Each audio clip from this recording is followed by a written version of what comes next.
उन्होंने कह दिया जिस कामदेव को शंकर भगवान नहीं जीत पाए उस कामदेव को मैंने जीता है। ये शब्द जब नारायण के कानों में गया तो नारायण की आंख से अश्रु बह गया, आंख से आंसू बहने लगा।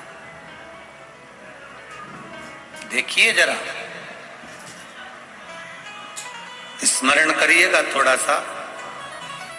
शिव जी के शब्द को सुनकर, देवऋषि नारद के वचन को सुनकर, शंकर भगवान की वाणी के शब्द को सुनकर, देवऋषि नारद के शब्द को सुनकर रोने लगे भगवान विष्णु। लक्ष्मी जी ने पूछा तुम क्यों रो रहे हो? तो कि नारद जी का अहंकार झलक गया, देवऋषि नारद का अभिमान झलक गया। ये अभिमान ठीक नहीं है नारद जी। निंदा करने वाला और निंदा सुनने वाला, ये दोनों महापापी होते हैं।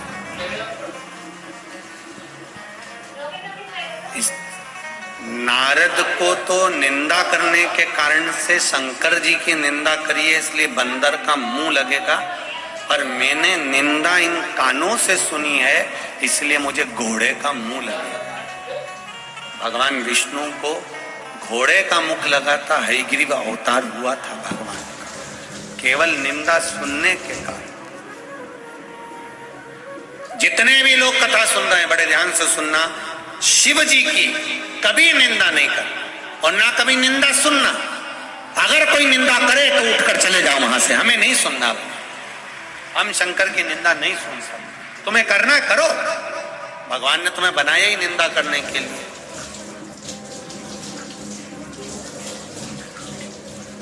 निंदा करने वाला निंदा करना नहीं छोड़ सकता तो अपन अपना काम कैसे छोड़ दो कि हम निंदा सुनते ही नहीं है, तो हम कैसे सुने?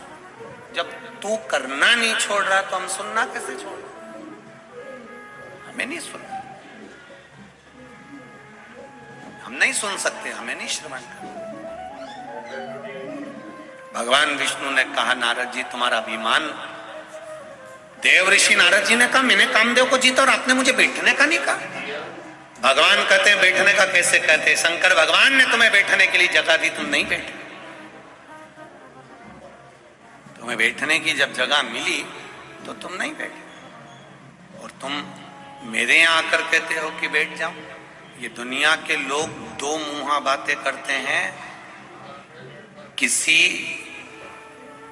गरीब के घर में अगर शादी में जाएंगे और माता पूजन में या कोई कार्य में 2 घंटा लेट भी हो गया तो किसी के मुख से आवाज नहीं आती, और किसी पैसे वाले के यहाँ शादी में जाएंगे और मैं 2-3 घंटा लेट भी हो गया, गरीब के यहाँ होगी तो तुरंत कहेंगे टाइम लग गया, इतना समय हो गया, ये समय बोला था, ये समय बोला था। और पैसे वाले के यहाँ अगर होगी तो कोई बात नहीं, चल रहा है जैसा चलने दो, होगा जब देखा। जमाना बड़ा विचित्र।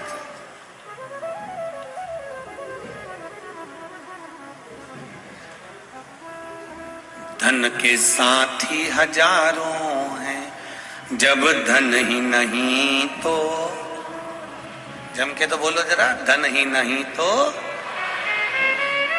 सुख के साथी हैं, जब सुख ही नहीं तो कोई नहीं। बावारी दुनिया मतलब की दुनिया में किसी का कोई, संसार केवल एक आप हैं तो ठीक है, आप दिख रहे हैं तो ठीक है, नेता नहीं। देवऋषि नारद तुम्हें भोगना पड़ेगा। देवऋषि नारद गए, जाकर देवऋषि नारद ने माया के चक्कर में फंसे, सुंदर कन्या का स्वयंवर में पहुंचे और खुद का मुख बंदर सा बन गया। क्रोध आ गया, भगवान नारायण को श्राप दिया। कोई बात, बंदर का मुख बना तो बना क्यों? आखिर बंदर का चेहरा मेरा कैसे बन सकता? कारण क्या? बड़ी मुश्किल से 84 लाखवें नंबर की योनि है मनुष्य की योनि। 83 लाख 99,999 योनि काटने के बाद ये मानव का शरीर मिला है, इतनी सुंदर काया मिली है।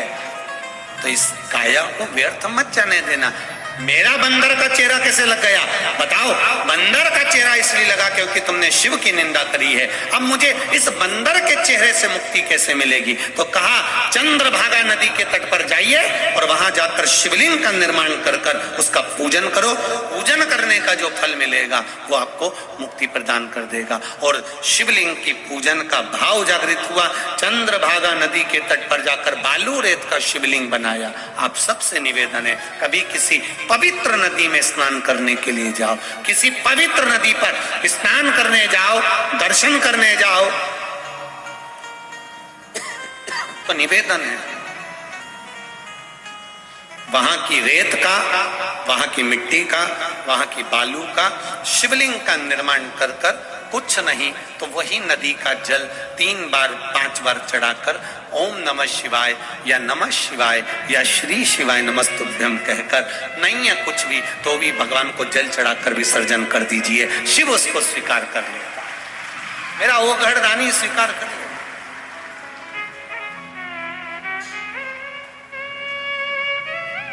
किसी पवित्र नदी पर जा, वहां जाकर एक बात और अच्छे से सुन लीजिए। आपको लग रहा है कि शरीर में बड़ा रोग होने वाला है, आपको लग रहा है कि मेरा शरीर में डॉक्टर कोई रोग, कोई बीमारी बड़ी ना बता दे, तो निवेदन है महीने में एक बार धतूरा, धतूरा देखा है सब लोगों ने? जो धतूरा होता है जिसमें कांटे कांटे होते हैं, उस धतूरे को हल्दी में भिगोकर शिव जी को महीने में कम से कम एक बार चढ़ा दिया करो। कोई शरीर में जिंदगी में कभी बड़ी बीमारी तुम्हारे सामने नहीं आएगी। शिव उसको संभाल।